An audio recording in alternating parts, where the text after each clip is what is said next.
कोई भी बच्चा जो सीए कर रहा है उसके दिमाग में एक ये सवाल तो बहुत ज्यादा रहता है कि सर सीए अपने आप में इतना धुआंधार कोर्स है, इतना टाइम टेकिंग और एनर्जी टेकिंग कोर्स है, उसके साथ क्या हमें ग्रेजुएशन करनी चाहिए या नहीं चाहिए? यह एक पर्सनल ओपिनियन है, लेकिन आज के इस वीडियो में मैं आपकी जरूर मदद करूंगा इस ओपिनियन तक पहुंचने में कि आपको क्या करना चाहिए। सबसे पहले आप लोगों को पता ही है कि बॉस अपना जो सीए है ना, यह तो एक प्रोफेशनल कोर्स है, ठीक है।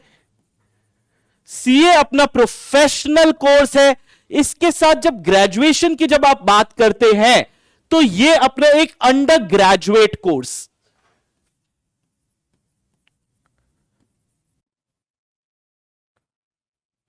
यह एक अंडर ग्रेजुएट कोर्स है।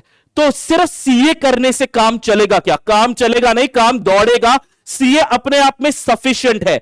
फिर सर हम क्यों माथापच्ची करें इस ग्रेजुएशन की?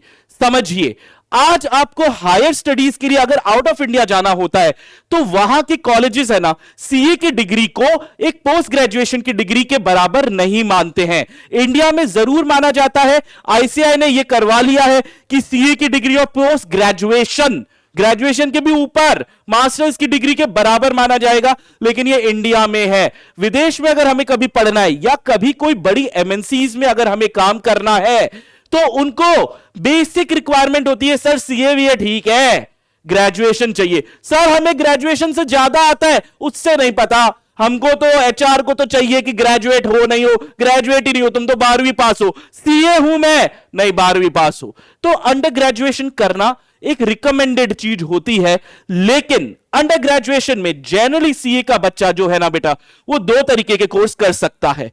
एक तो बीकॉम, बैचलर ऑफ कॉमर्स, दूसरा BBA, bachelors of business administration, जो एमबीए का एक छोटा भाई मान लो अंडर ग्रेजुएशन। इसको कुछ जगह बीबीई भी बोलते हैं, कुछ जगह इसको बीएमएस, मुंबई में इसको बीएमएस भी बोलते हैं, अलग अलग नाम है। जनरल जो नाम है वो बीबीए या बीएमएस ये नाम चलता है।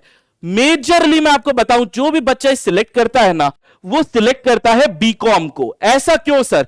क्योंकि सर बीकॉम में कई सारे जो टॉपिक्स हम पढ़ते हैं, कई सारे सब्जेक्ट, उसका बाप लेवल अपन सीए में पढ़ लेते हैं। तो जब हम सीए की तैयारी कर रहे हैं ना, ये तो बच्चा हो जाता है इजीली। कोई सीए का बच्चा बीकॉम में नहीं टपकता बेटा, ये पक्की बात है। कोई बहुत ही महानुभाव होंगे जो सीए बन गए हैं, बीकॉम नहीं क्लियर हुई, मैंने आज तक ऐसा कभी देखा नहीं है। तो आइडियली अगर करना भी चाहिए ना, तो आपको क्या करना चाहिए? आपको बीकॉम करना चाहिए। बीबीए वगैरह में आपको रेगुलर कॉलेज में बहुत ज्यादा समय देना पड़ेगा, उसकी वजह से आपका सीए सफर करेगा, जो हम कभी भी नहीं चाहेंगे। अब अगर हम लोगों ने सर, अगर हम लोगों को करनी है बीकॉम, हमने सिलेक्ट कर लिया है सर हम करेंगे बीकॉम, तो इसमें भी बहुत ज्यादा कंफ्यूजन हो जाता है बच्चों को। आइए इस कंफ्यूजन के बारे में अपन बात करते हैं। बीकॉम जब हमें करना है तो हम दो तरीके से कर सकते हैं। एक है रेगुलर कॉलेज। रेगुलर कॉलेज का क्या मतलब कि सर हम रोज जा रहे हैं कॉलेज, हम कॉलेज लाइफ एंजॉय कर रहे हैं, हम गर्लफ्रेंड बॉयफ्रेंड बना रहे हैं, हम कैंटीन में बैठे हैं क्योंकि हम सीए पढ़ रहे हैं। वैसे भी हमें बीकॉम के सब्जेक्ट में बहुत ज्यादा आता है, हम टीचर को पढ़ा दें। तो रेगुलर कॉलेज का एक तरीका है, अगर आपको अपनी जिंदगी जो यूथ है ना, जो जवानी जीना जिसको कहते हैं ना, वो करना है, आप बिल्कुल एक रेगुलर कॉलेज में जा सकते हो। लेकिन उसके बाद आपको समझ में आना पड़ेगा कि रेगुलर कॉलेज भी है, सीए के लिए भी आप कोचिंग वगैरह लेते हो वो भी है, और जब आपने इंटर पार कर लिया तो आपकी आर्टिकलशिप भी है। और आर्टिकलशिप में इंस्टीट्यूट के कुछ एक दिक्कतें हैं रेगुलर कॉलेज के साथ, इस पे अपन बात करेंगे। लेकिन रेगुलर कॉलेज के साथ एक और तरीका है बीकॉम करने का, वो है डिस्टेंस एजुकेशन,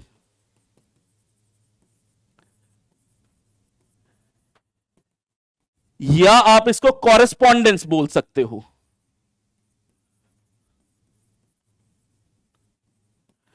ठीक है, आप कॉरेस्पॉन्डेंस से कर सकते हो। दोनों में क्या होता है, कैसे होता है, बात करते हैं। पहले रेगुलर कॉलेज की अपन लोग बात कर लेते हैं। सर रेगुलर कॉलेज का क्या है, क्या प्लस है?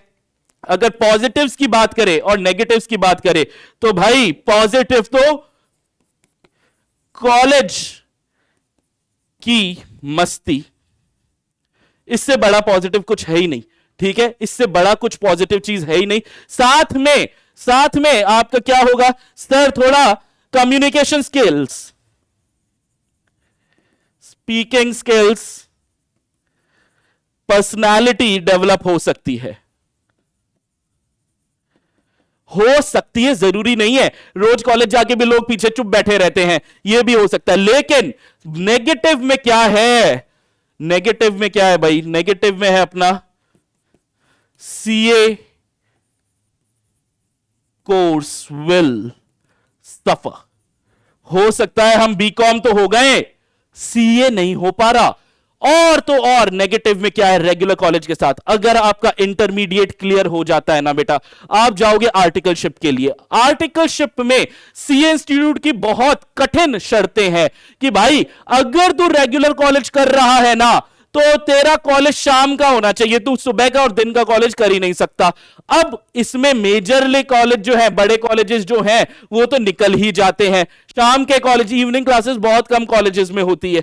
साथ में इंस्टीट्यूट ने बोला कि अगर हमने पकड़ लिया तेरे को कि तू सुबह के कॉलेज में भी जा रहा है, क्लासेस भी कर रहा है, ये भी कर रहा है, तो पेनल्टी लेंगे। वैसे प्रैक्टिकल लाइफ में बता दूं, इंस्टीट्यूट ज्यादा नहीं पेनल्टी चार्ज करता है, बच्चे से ज्यादा परेशान नहीं करता है।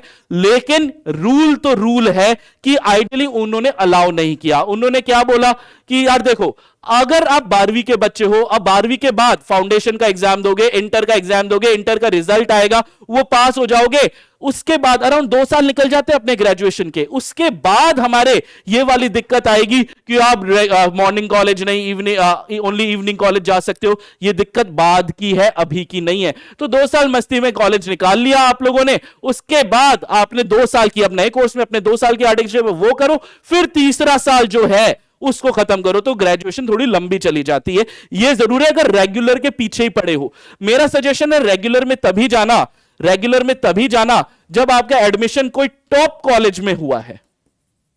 इंडिया के टॉप कॉलेज जिसका नाम एसआरसीसी है, जिसका नाम सेंट जेवियर्स कोलकाता है, जिसका नाम आपके एचआर कॉलेज मुंबई में हो गया, ऐसे कोई बड़े नाम है ना जहां पे बड़ी से बड़ी कंपनियां आपको प्लेसमेंट दे देती है, या इन कॉलेज का नाम बहुत मैटर करता है। सिर्फ ये हो तो रेगुलर में जाओ, नहीं तो सीए में फोकस करो। और उस समय अगर अपने को ग्रेजुएशन करनी है तो distance education is the best way. कोई भी यूनिवर्सिटी देख लो, मुंबई यूनिवर्सिटी देख लो, राजस्थान यूनिवर्सिटी देख लो, दिल्ली यूनिवर्सिटी देख लो, सब लोग डिस्टेंस या कॉरेस्पॉन्डेंस से ग्रेजुएशन कराते हैं। अब अगर आप इसमें करते हो कॉरेस्पॉन्डेंस से ग्रेजुएशन, तो आपको एनुअल पैटर्न पे जाना है। एनुअल पैटर्न ही होता है इसके अंदर। तो अराउंड 3 साल में आप 24-25 पेपर्स दोगे, ठीक है। ये पेपर्स आपके लिए कोई बहुत ज्यादा दिक्कत नहीं करने वाले हैं, क्योंकि 90% सब्जेक्ट्स आपको ऑलरेडी आएंगे। एग्जाम देना है, बस ध्यान रखना जब यूनिवर्सिटी आप सिलेक्ट कर रहे हो, ये पहले ही पता कर लेना बेटा कि उनका जो एग्जाम होता है ना वो कब होता है। दिल्ली यूनिवर्सिटी के बारे में आपको मैं बता दूं, वो जनरली जो एग्जाम लेते हैं वो मई में फॉल करता है। मई में हमारे सीए का अटेम्प्ट भी फॉल कर जाता है, तो बहुत दिक्कत हो जाती है। तो जब आप कोई भी यूनिवर्सिटी सिलेक्ट करो, पहले चेक कर लो कि उनका एग्जाम जो है मई वाला, वो मई में होता है, अप्रैल में हो जाता है, कब होता है, अप्रैल हो मई, तो बहुत ही बेहतर होता है। ये बात है। इसमें जब हमारा आईसीएआई ने जब ये देखा कि यार देखो बच्चा ग्रेजुएशन करेगा, आप नहीं रोक सकते, उसको करना भी चाहिए, ताकि कभी बाहर से एमबीए करे तो वो बहुत आसानी से हो जाए। तो हमारे आईसीएआई ने क्या किया, आईसीएआई ने हमारे एमओयू साइन किया, memorandum of understanding.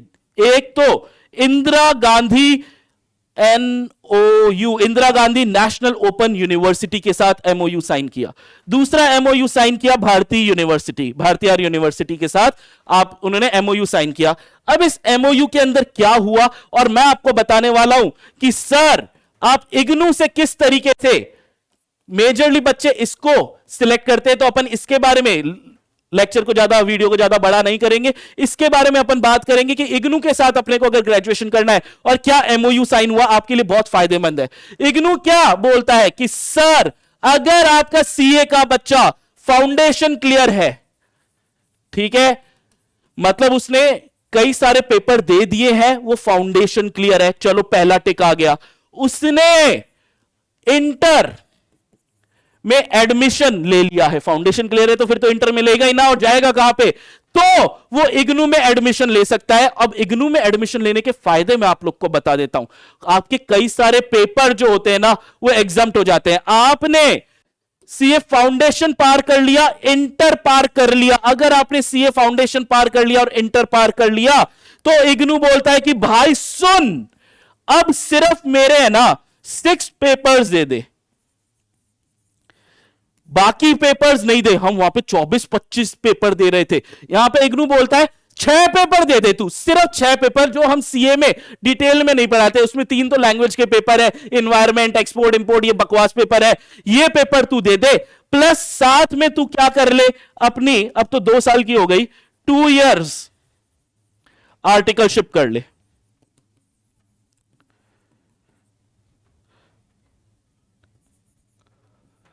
Two years की आप अपनी आर्टिकलशिप कंप्लीट कर लो और हमसे आप बीकॉम की डिग्री ले जाओ। आप बीकॉम हो चुके हो, मतलब सिर्फ 1 साल में आपके हो सकता है।